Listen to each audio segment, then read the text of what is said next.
Hello दोस्तों, आपका स्वागत है हमारे यूट्यूब चैनल प्रगति एजुकेशन में।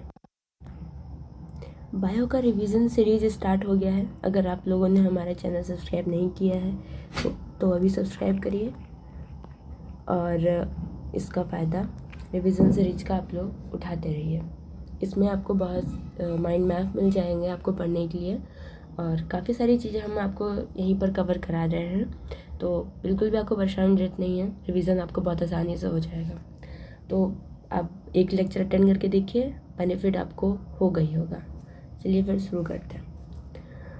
हम स्टार्ट कर रहे हैं the living word. The living word में कितनी चीज़ें हमें पढ़नी है। हमें पढ़ना है व्हाट इज़ लिविंग। लिविंग क्या है, taxonomy and systematics. Taxonomic categories क्या है एंड टैक्सोनॉमिक एड्स। चलिए पढ़ के इन्हें ख़त्म करते हैं और समझने की पूरी कोशिश करेंगे। आप लोगों को बहुत ही अच्छे से समझ में आ जाएगा, बस ध्यान से सुनते रहिए। तो लिविंग बता रहे हैं, तो लिविंग के यहाँ पर दो पार्ट हैं। कौन कौन से एक होते हैं, लिविंग होता है, एक नॉन लिविंग होता है। ठीक है, तो लिविंग में जो है वो एक हो सकता है नॉट डिफाइनिंग, जिसे हम डिफाइन नहीं कर सकते कि लिविंग है एंड ये नॉन लिविंग है। एक होता है डिफाइन, जिसे हम बता सकते हैं कि ये डिफाइन है, जैसे ये लिविंग है। जैसे कि यहाँ पर नॉन डिफाइनिंग है, मतलब यहाँ पर ग्रोथ है, रिप्रोडक्शन। जो ग्रोथ होती है वो मतलब अगर प्लांट है तो लगातार हो रही हो, लगातार होती रहती है, जब तक प्लांट जीवित है तब तक हो रही है। लेकिन ह्यूमन में क्या होता है, ह्यूमन में तो एक निश्चित टाइम तक ग्रोथ होती है। और क्या ग्रोथ होना लिविंग होने का प्रमाणिकता है? अगर किसी भी चीज़ में ग्रोथ हो रहा है तो क्या ये ज़रूरी है कि वो लिविंग हो? ऐसा नहीं है। तो यहाँ पर विथ एक्सेप्शन, एक्सेप्शन यहाँ पर लगा हुआ है। ग्रोथ उसे भी कहते हैं, जैसे कि हमने एक पहाड़ बनाया किसी चीज़ का, ये बॉल बनाया, हम बनाते चले जा रहे हैं, तो ये ग्रोथ कर रहे हैं, लेकिन ये क्या लिविंग है? लेकिन ये लिविंग तो नहीं है ना, इसलिए हम इसको बता नहीं सकते। रिप्रोडक्शन, क्या ये डिफाइनिंग है? ऐसा नहीं है। रिप्रोडक्शन लिविंग प्रोसेस का हिस्सा नहीं है, लेकिन किसी तरीके से हम इसे एक्सेप्शनल के रूप में देख सकते हैं। देखिए कैसे, not a characteristic feature of living. एक ये करेक्टरिस्टिक फीचर नहीं है, मतलब ये डिफाइन नहीं कर सकता, होता तो है।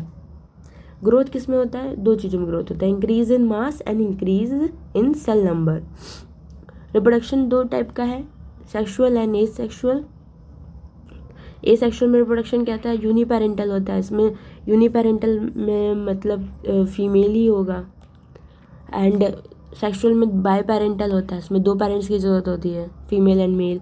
Mostly multicellular and unicellular organism होता है इनमें। ओके, और एसेक्सुअल का जो एग्जांपल है आपका हाइड्रा है, जो कि बडिंग होता है। एक हाइड्रा ऐसा प्लांट होता है, वाटर प्लांट है, इस टाइप का होता है, इनमें बडिंग होती है।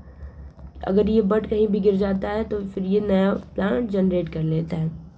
तो रीजनरेशन, रीजनरेशन की पावर प्लानेरिया में होती है। अगर उसकी ऐसा टेल है, अगर ये कट हो जाती है तो ये दोबारा से मतलब उग जाती है, तो इसमें रीजनरेशन की पावर होती है। Fragmentation, fungi and filamentous algae and protonema of mosses. इसमें क्या होता है? फ्रेगमेंटेशन होता है।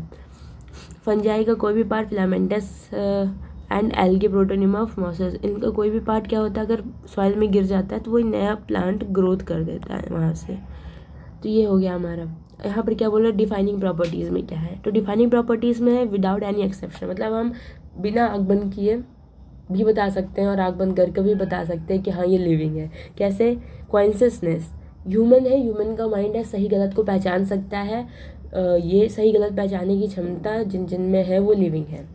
कॉन्शियसनेस इसे बोलेंगे। मेटाबॉलिज्म, मेटाबॉलिज्म हमारे उपापचयी क्रियाएं जिसे कहते हैं, हमारी बॉडी में जो उपापचयी क्रियाएं चल रही होती हैं, जिस जिस बॉडी में वो चल रही होंगी, वो काम कर रही होंगी, हम उन्हें कहेंगे हाँ ये डेफिनेटली लिविंग है।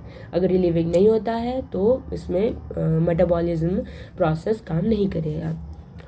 एंड सेलुलर ऑर्गेनाइजेशन, कोई भी अगर लिविंग है तो उसमें जो भी होगा एक सेल तो होगी होगी, तो अगर सेल है, सेल लिविंग सेल है, तो वो डिफाइनिंग प्रॉपर्टीज़ में आ जाएगा। ठीक है, अब हम बात करते हैं नॉन डिफाइनिंग कैरेक्टरिस्टिक। कौन कौन से हैं जो डिफाइनिंग नहीं हो सकते? अगर ग्रोथ और रिप्रोडक्शन को मिला दिया जाए तो क्या हो जाएंगे? म्यूचुअली इंक्लूसिव इवेंट है एंड यूनिसेलुलर, ये यूनिसेलुलर होता है। ग्रोथ रिप्रोडक्शन म्यूचुअली एक्सक्लूसिव है इन्हें जोड़ा नहीं गया है। मल्टी सेलुलर, ये कई सारे सेल में होती हैं।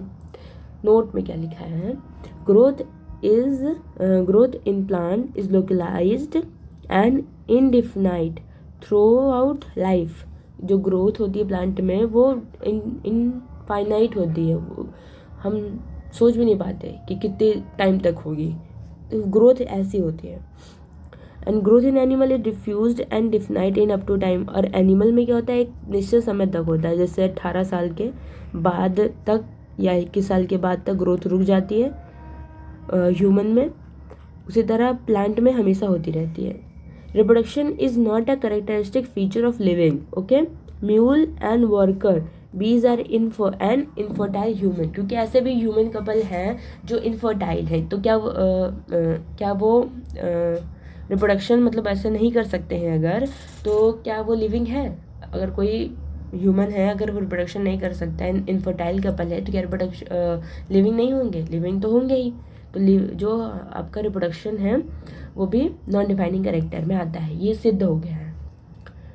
इन लिविंग में क्या होगा, लिविंग सेल में ग्रोथ इरिवर्सिबल चेंज होता है। Intrinsic occur due to the increase of protoplasm. Growth कई दो तरह का होता है। एक तो ग्रोथ अगर एक बार हो जाती है तो दोबारा रिवर्सिबल हम नहीं कर सकते, एक बार कोई आदमी बड़ा हो गया तो छोटा नहीं हो सकता दोबारा से। दूसरी बात क्या बोल रहे हैं, ये इंक्रीज इन प्रोटोप्लाज्म। प्रोटोप्लाज्म का मतलब है अगर हम छोटे हैं तो हमारा प्रोटोप्लाज्म छोटा था, हम बड़े हो गए, हमारा प्रोटोप्लाज्म भी बड़ा हो गया, मतलब ज़्यादा हो गया, तो क्या वो कम हो सकता है? दोबारा से नहीं हो सकता है। तो डिफाइनिंग कैरेक्टर हमारे कौन कौन से हैं, एक सेकेंड। डिफाइनिंग कैरेक्टर है हमारे मेटाबॉलिज्म।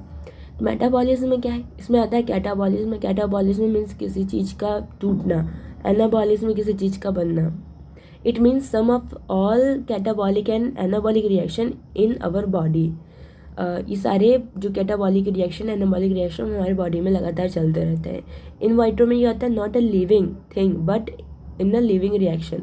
अगर हम मेटाबॉलिज्म का process out of the level body में कराएंगे तो कहाँ कराएंगे, लेबोरेटरी में कराएंगे, लेकिन हम उसे ये नहीं बोलेंगे कि वो लिविंग ह्यूमन है या वो लिविंग थिंग है, नहीं, हम बोलेंगे वो एक लिविंग प्रोसेस हो रहा है, वो एक लिविंग रिएक्शन है, ठीक है। तो एक लिविंग रिएक्शन हो सकता है, तो हाँ लिविंग रिएक्शन हो सकता है।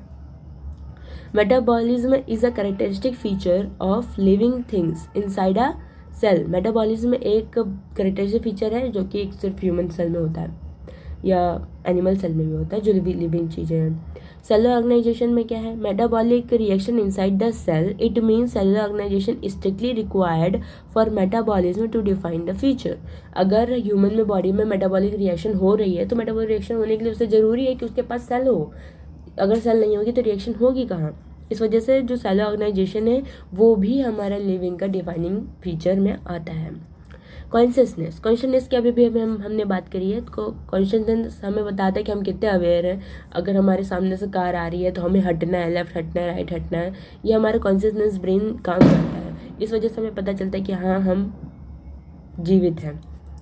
तो टैक्सोनॉमिक एंड सिस्टमैटिक्स की बात कर लेते हैं।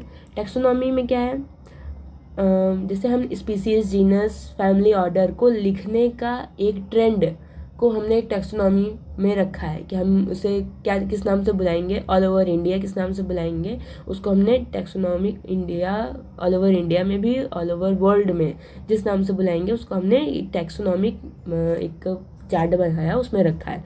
स्टार्टिंग से लेकर हमने एंड तक और भी चीज़ें उसमें ऐड होती जा रही है। जैसे कि हमारे यहाँ हम लोग आम को आम बोलते हैं, लेकिन अगर किसी को हमारे यहाँ की लोकल लैंग्वेज नहीं पता है तो वो आम को क्या बुलाएगा।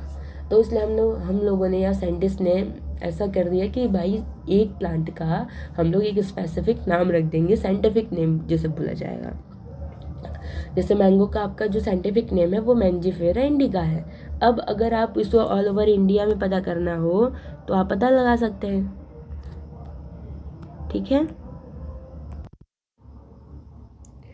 हाँ, तो आइडेंटिफिकेशन कैसे करेंगे, तो करेक्ट डिस्क्रिप्शन ऑफ ऑर्गेनिज्म। हमें मतलब आइडेंटिफिकेशन करना है तो हमें पहले तो उसका सही जानकारी होना चाहिए, तो किस जगह पर पाया जाता है, कैसा उसका शेप है। हाँ, अभी हम आगे आपको और डिटेल में समझाते हैं। तो नोमेनक्लेचर में क्या आता है, साइंटिफिक नेमिंग आती है। नोमेनक्लेचर साइंटिफिक नेमिंग है। Binomial nomenclature given by Linnaeus. Linnaeus ने दिया था, बायनॉमियल नोमेनक्लेचर लीनियस ने दिया था। एंड इसको आप याद कर लीजिएगा, इसलिए मैंने 2 बार बोला है।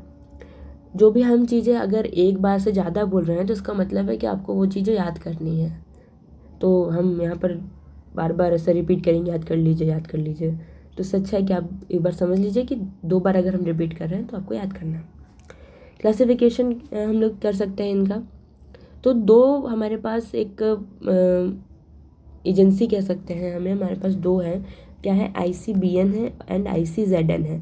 तो ICBN क्या करती है, ये बोटैनिकल नोमेनक्लेचर करती है, इसी वे प्लांट का ही नोमेनक्लेचर करती है। लेकिन ICZN क्या करती है, ये जूलॉजी का नोमेनक्लेचर करती है। ये एनिमल से रिलेटेड जितनी भी चीज़ें हैं उनको टैक्सोनॉमी कैटेगरी में ऐड करती है। तो ICBN का फुल फॉर्म आपसे पूछ सकता है तो international code for botanical nomenclature, and ICZN का पूछ रहेगा तो international code for zoological nomenclature. ठीक है। नेम विथ 2 कंपोनेंट, बायोनॉमिकल नोमेनक्लेचर जिसने दिया था कैरोलस लीनियस ने दिया था, जिनमें एक चीज़ के 2 नाम होते हैं। कैसे, एक उसके जेनेरिक नाम होता है और एक उसके स्पीसीज़ का नाम होता है। ठीक है, जेनेरिक नेम होता है एंड स्पीसीज़ का नेम होता है, जिसे हम स्पेसिफिक एपिथेट बोलते हैं। सिस्टेमा नेचुरी इनकी किताब थी, यहाँ पर सिस्टम नेचुरी लिखा है, ये होगा सिस्टेमा नेचुरी इन्होंने लिखा था, रिटन बाय लीनियस। ओके, आपको बहुत शॉर्ट में चीज़ें समझ में आ रही हैं, जल्दी जल्दी आपका कवर हो रहा है। मुश्किल से 10 मिनट में आपका ये चैप्टर कंप्लीट हो जाएगा। 10 मिनट अगर आप इस चैप्टर को दे रहे हैं तो इस टॉपिक से आपके, अगर आप नीट का एग्ज़ाम देने जा रहे हैं तो इस टॉपिक से आपके एक क्वेश्चन अगर बनता है तो आपके 4 मार्क्स कंफर्म करके हम आपको दे रहे हैं। तो 4 मार्क्स आपको 100% मिलना ही मिलना है। अगर हम ये लिख दें कि अगर 4 मार्क्स आपको मिलना ही मिलना है तो आप क्यों नहीं पढ़ेंगे चैप्टर, आपको पढ़ना चाहिए, अभी इतने शॉर्ट में पढ़ना ही चाहिए। टैक्सोनॉमिक अरेंजमेंट में क्या आता है आपका, all categories together constitute the taxonomic hierarchy. Taxonomic arrangement के सारी कैटेगरी जो है, स्पीसीज एंड आपके genus, family, order and kingdom, ये एक सीरीज़ में इन्होंने सेट कर दिया है। सबसे नीचे जो सबसे छोटा होगा उसको जगह दी मिली है और जो सबसे बड़ा है उसको सबसे ऊपर जगह मिली है। इन्हीं का अरेंजमेंट ही हमारा टैक्सोनॉमिक अरेंजमेंट कहलाता है, जिसे हम टैक्सोनॉमिक हायरार्की भी बोलते हैं। इस category referred to as a unit of classification, in fact represent a rank and commonly called as taxon। इसमें हर एक जो कैटेगरी है उसको हम टैक्सॉन बोलेंगे, या एक अपने पर्टिकुलर एक रैंक को वो निर्धारित करता है। जैसे अगर स्पीसीज़ है सबसे नीचे, तो स्पीसीज़ क्या है, टैक्सोनॉमिक ग्रुप का टैक्सॉन है। स्पीसीज़ क्या है, टैक्सॉन या टैक्सा बोल सकते हैं, और वो एक रैंक को रिप्रेजेंट करता है। स्पीसीज़ में मतलब ऑल ओवर वर्ल्ड की जितनी भी स्पीसीज के कैटेगरी की जितनी चीज़ें आएंगी वो स्पीसीज़ के रैंक के स्तर पर आएंगी। स्पीसीज़ की बात कर लेते हैं। Group of individual with fundamental similarities, बहुत सारे सिंगल लोगों का नहीं सिंगल चीज़ों का फंडामेंटल सिमिलैरिटीज़, उनकी जो है फंडामेंटल सिमिलैरिटीज़, जैसे नाइग्राम, टिग्रिस, हम आपको ऐसे समझाते हैं। जैसे आपका लायन हो गया, आपका टाइगर हो गया, एंड आपका अगर हम प्लांट में बात करें तो आपका पोटैटो हो गया। तो पोटैटो से रिलेटेड जितनी भी स्पीसीज़ हैं, जैसे इन्होंने टिग्रिस लिखा है, टाइगर का जो स्पीसीज़ है वो टिग्रिस है, तो टिग्रिस में सारी स्पीसीज़ आ गई यहाँ पर, और ये फंडामेंटल सिमिलैरिटी शो करेंगी किससे, अगर टिग्रिस है और इससे रिलेटेड कोई और स्पीसीज़ आ गई, जैसे आपका बाघ आता है, फिर बाघ से रिलेटेड ही चीता आता है, फिर पैंथर आता है, कई चीज़ें आ जाती हैं उनमें। तो ये उनकी क्या है, ये स्पीसीज़ हैं, स्पीसीज़ के अंदर सारी चीज़ें आती हैं। जीनस में क्या आएगा, जीनस में आ जाएगा कि आपका टाइगर का ग्रुप हो गया, एक आपका मैंजीफेरा इंडिका जैसे हो गया। इंडिका क्यों है ये, क्योंकि इंडिया में वाली स्पीसीज़ पाई जाती है। अगर मैंगो की ही चीज़ें हैं लेकिन विदेश में पाई जा रही है, कोई और नस्ल की है, तो उसे हम मैंजीफेरा के आगे उसका नाम लिख देंगे। अभी मुझे तो याद नहीं है ना, लेकिन कुछ और नाम लिख देंगे हम उसका। बेसिकली तो क्वेश्चन मैंजीफेरा इंडिका ही पूछा जाता है, और ये सिर्फ समझाने के लिए ही था। Group of closely related species क्या है, मैंजीफेरा। ठीक है, फैमिली में क्या आ जाएगा, group of less related genus, ऐसा ग्रुप जो जीनस से रिलेटेड ना हो, कम रिलेटेड हो, या उनसे जो संबंध रखता हो थोड़ा बहुत संबंध रखता हो, क्योंकि वो बड़ा स्तर है, छोटे लोगों से कम संबंध रखिएगा, ऐसे याद कर लीजिए आप। तो जैसे आपको सोलेनेसी हो गया, फेबेसी फैमिली हो गया, और आपका एनाकार्डिएसी फैमिली हो गया, ये एक फैमिली है। फिर आएगा इनमें एक जीनस आएगा। सोलेनेसी में कोई जीनस आया, मान लीजिए आपका ब्रिंजल आ गया। ब्रिंजल की भी कई सारी स्पीसीज होती हैं। वो अब जो ब्रिंजल है वो हमारे जो सोलेनेसी का मेंबर में आएगा, लेकिन अब ब्रिंजल है तो इसमें आ जाएगा आपका जीनस में, लेकिन ब्रिंजल की कोई भी स्पीसीज है तो आपकी स्पीसीज में आ जाएगी। हाँ, अब कई सारी स्पीसीज आती है ब्रिंजल की, सफ़ेद बैगन, काला बैगन, तो नीला बैगन, तो हरा बैगन, बहुत ज़्यादा है। हरा नहीं खाया मैंने अभी तक। लेकिन ऑर्डर में क्या आता है, the similar characteristic are less in number as compare to the different genera. Different genera complete होता है, कंपेयर करते हैं हम लोग। Assemblage families which exhibit a few similar characteristic, polymonoes। Order में क्या आएगा, ये ऑर्डर क्या है, फैमिली से थोड़ा रिलेटेड है, थोड़ा क्लास से रिलेटेड है। इन्होंने बोला है विच exhibit a few similar character. इन्होंने थोड़े कैरेक्टर फैमिलीज के लेते हैं, थोड़े कैरेक्टर इनके पास क्लास के हैं। जैसे पॉलीमोनियल्स, पॉलीमोनियल्स आपका व्हीट का है ऑर्डर है पॉलीमोनियल्स, अगर हम सही हैं तो let me correct in the comment if I am wrong. And class आपका आता है group of related order, that is Primata. Class में प्राइमेटा आ जाएगा, जो कि आपका हनी बी है कि हाउस फ्लाई का आपका क्लास है प्राइमेटा। तो क्लास आता है, फिर हनी बी आएगा, फिर स्पीसीज आएगा उसका। फाइलम इसका क्या आ जाएगा, in division related plant classes come in group, but in cases of animal related classes become a part of phylum, that is chordata। Family, genus, order का सब मिलाकर एक फाइलम बनता है, और उसके अंदर सारी चीज़ें रखी जाती हैं कि ये इसका स्तर है, ये इसका पार्ट है। जैसे ह्यूमन आपका कॉर्डेटा में आ जाएगा, एनिमल आपके कॉर्डेटा में आ जाएंगे। तो उनका एक कैटेगरी बना दिया गया, जिन जिनके पास ये स्पेसिफिक चीज़ें हैं, सभी में है, उस ऑर्डर के सभी लोगों में है, उस फैमिली के सभी लोगों में है, उस क्लास के सभी लोगों में है, उस आपका स्पीसीज या जीनस के सभी लोगों में है। वो आपका एक फाइलम बन जाएगा, आपका कॉर्डेटा। एंड जब वो फाइलम अगर रिलेटेड हो रहा है, कॉर्डेटा सिर्फ एनिमल ग्रुप में ही पाया जा रहा है, ऑल ओवर इंडिया में एनिमल ग्रुप में ही अगर बैकबोन पाई जा रही है, तो हम उसे कह देंगे ये भैया ये किंगडम में हम लोग रख देंगे कि एनिमल किंगडम में इतनी चीज़ें थी, और ये हमारा हो जाता है क्लासिफिकेशन। जैसे हमारे यहाँ पर किंगडम में क्लासिफाइड किया गया है एनिमल में और प्लांट में। ये कुछ ऑर्डर दिया है, टैक्सोनॉमिक हायरार्की बोला है। सबसे नीचे इन्होंने स्पीसीज रखा है, फिर genus, family, order, class, division and kingdom. And अब हम बात कर लेते हैं टैक्सोनॉमिकल एड का। टैक्सोनॉमिकल एड में क्या है, कलेक्शन ऑफ सैंपल और preserved organism which help in the extension research for identification of various taxonomic hierarchy. हम कई सारे सैंपल इकट्ठा करते हैं। हमारे स्कूलों के लेवल पर क्या होता है कि हमें बहुत सारे सैंपल दिए जाते हैं, हार्बेरियम शीट बनवाई जाती थी, और कांच की ग्लास में ऐसा कुछ फॉर्मेलिन केमिकल डाल के बहुत सारे एनिमल इंसेक्ट को ऐसे प्रिजर्व करके रखा जाता था, क्योंकि जो भी रिसर्च हो चुकी हैं वो जहाँ तक हो चुकी है उसके आगे से स्टार्ट हो। किसी दुनिया में इतनी सारी चीज़ें हैं, इतनी सारी चीज़ें रिसर्च करने को है, तो कुछ लोगों ने जिस रिसर्च को जहाँ तक ख़त्म किया है वो इसलिए प्रिजर्व करके रखें कि अगर आप स्टार्ट कर रहे हैं तो वो वहाँ से स्टार्ट करिए, आपको शुरू से स्टार्ट ना करना पड़े दोबारा से कि हमने भैया उसका क्लासिफिकेशन आपको करके दिया है, हमने उसका किंगडम, एनिमल, फाइलम सब बता के आपको दे रखा है, अब आप उसका आगे रिसर्च करिए कि हमें कुछ और जानकारी दीजिए ना। अब शुरू से शुरू करेंगे क्या फ़ायदा होगा, इसलिए हम लोगों ने उसे स्टोर किया है। अब किस किस फॉर्म में स्टोर किया है, हमने हार्बेरियम के फॉर्म में स्टोर किया है।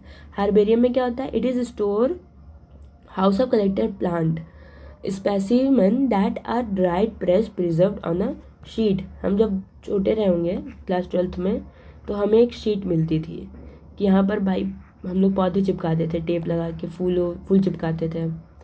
ये इसका हार्बेरियम का हाउस होता है। अलमारी, अगर यहाँ पिक्चर नहीं दिया है, नहीं तो आपको पिक्चर दिखाते हैं। अलमारियों में बहुत सारी हार्बेरियम शीट रखी होती है कि एक स्पेसिफिक पर्टिकुलर एरिया में एक स्पेसिफिक पौधा पाया जाता है, तो उसमें क्या क्या दिया रहता है। तो उसमें कलेक्टर का नाम होना चाहिए, उसमें कब कलेक्ट किया गया और उसका साइंटिफिक नेम क्या है, उसका लोकल नेम क्या है, ये सब उसमें एक डाटा जो था वो आपका दिया रहता था। तो ये इसको प्रिजर्व शीट बोलते थे। इस पे स्पेसिमेन सुखा कर प्रेस करके उसको तब हम लोग चिपकाए के ले जाते थे। अब किस में रखा जाता है? Botanical garden, collection of living plant. Botanical garden में क्या होता है? लिविंग प्लांट का कलेक्शन होता है, और इसमें ड्राइड, यहाँ पे सूखा हुआ पेड़ पौधा। यहाँ पर क्या होता है? यहाँ लिविंग प्लांट का होता है। For reference in the specialised garden, यहाँ पे कुछ गार्डन के नाम हैं, इनको लर्न करना आपके लिए ज़रूरी है। जैसे Q garden England, Q garden England. Indian botanical garden Kolkata, जो कि आपका वेस्ट बंगाल में है। म्यूजियम दिया हुआ है। Museum, collection of preserve plant and animal specimen in college for study purpose and references. And zoological park, a place where the wild animal kept under human care and learn about the food habit and behavior। की में आपका क्या दिया रहता है कि are generally analytical in nature, key are based on the contrasting character generally in pair called couplet. इस statement in the key is called lead. जैसे कि हम आपको बताते हैं, अगर दो कॉकरोच है, एक मेल है, एक मेल कॉकरोच है एंड एक फीमेल कॉकरोच है, तो अगर कॉकरोच तो एक ही तरह का दिखता है, अगर आप दूर से देखें, अगर आप बायोलॉजी पढ़े हैं तो आप पहचान लेंगे भाई मेल कौन सा फीमेल कौन सा। इनकी सुंदर सुंदर आंखें, मुंह बना दे कॉकरोच का। तो फीमेल में क्या होता है, मेल में क्या होता है? टिटलेटर पाया जाता है।